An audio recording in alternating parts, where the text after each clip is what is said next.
చాలా ఎక్సైటెడ్‌గా అండి. చాలా హ్యాపీగా అయితే మేము ట్యాంక్ బండ్ చూద్దామని చెప్పైతే వచ్చాము. బట్ ఇక్కడైతే మా బ్యాగ్ అయితే పోగొట్టుకున్నాము.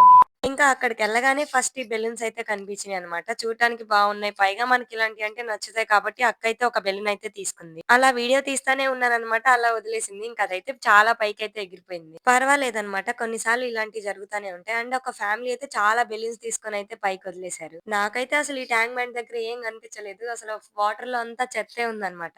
తర్వాతయితే పానీపూరి తిన్నాము. ఇంకా ఒక రింగ్ కూడా కొనుక్కున్నానన్నమాట. చూడటానికి చాలా బావుంది. ఇంకా మ్యాటర్ ఏంటంటే అలా మసాలా తిందామని చెప్పైతే వెళ్ళాము. ఇంక అక్కడైతే బ్యాగ్ పెట్టేసైతే ఎళ్ళాము. అదైతే పోయిందన్నమాట. దాంట్లో చాలా వాల్యుబుల్ థింగ్స్ అయితే ఉన్నాయి. మా దగ్గరున్న మనీ అంతా పోయింది. ఇంకా మేము మార్నింగ్ కొనుక్కున్న ప్రతి ఒక్కటి పోయిందన్నమాట. ఇంకా ఆధార్ కార్డ్స్, పాన్ కార్డ్ అలా హౌస్ కీస్ చాలా అయితే పోయినాయి. ఇంకా అప్పటిదాకా హ్యాపీగున్న మా ఫేసెస్ ఒక్కసారిగా అసలు ఒక్క సెకండ్‌లో మొత్తం సాడ్‌గా అయిపోయినాయన్నమాట. తర్వాతయితే తప్పంతా నా వల్లే జరిగిందని చెప్పి నేనైతే చాలా ఏడ్చానన్నమాట. సో, ఎక్కడికన్నా వెళ్ళినప్పుడైతే మన వస్తువులు మనమే జాగ్రత్తగా ఉంచుకోవాలి. ఎందుకంటే పోయాక ఎంత ఏడిచినా నో యూజ్ అన్నమాట.